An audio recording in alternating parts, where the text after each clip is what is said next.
Oh, hey there. Welcome to Pat's Kitchen, or AKA Season 2 of Pat Explains It All. Today, I'm going to teach you the #1 rule that you need to know how to safely use a mandolin.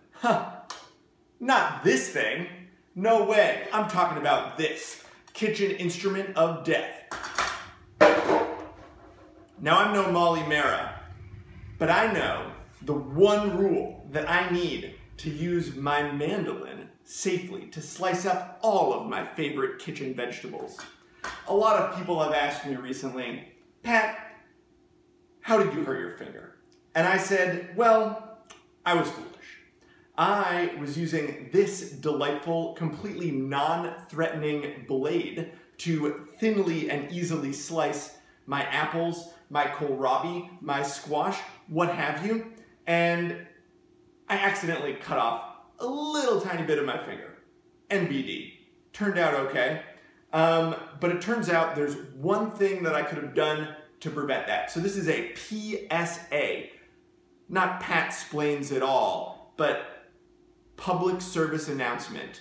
What do you need to do to safely use your mandolin? Turns out you just need to use the equipment that comes with it, like this special guard. And I want to show you all the sweet things that this tool can use when used correctly with the guard. So first off, you can cut your apple. So I'm just going to put my apple right on there. I'm going to take the guard, mush it right in, and then I'm going to easily cut, a wonderful slice of apple. That's good. Way better than an apple cut any other way. What else can you do with a mandolin? Well, you cut up one of these, America's favorite vegetable, the kohlrabi, into these finely sliced chunks of America's favorite vegetable, the kohlrabi. Beautiful.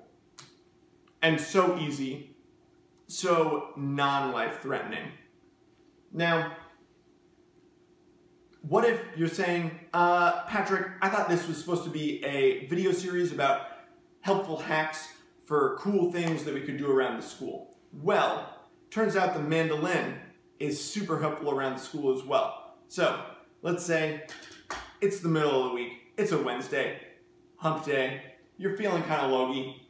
Maybe you want some coffee, but all you've got is whole beans. You know what? No problem. Just right through this thing, using the guard, and in an instant, delightful hot java. So well julienne, it's perfect. And let's say you've got a couple of those old IEP forms laying around from last year. You need to get rid of them according to FERPA regulations. Just take them right through the old mandolin slicer, and you know, voila, you've got shredded IEP forms, no problem. So I'm telling you folks, all you gotta do is remember to use the guard for your mandolin slicer, and you are gonna have a great year here at Lamoille Union High School. Stay well, use the guard, Lancer Pride.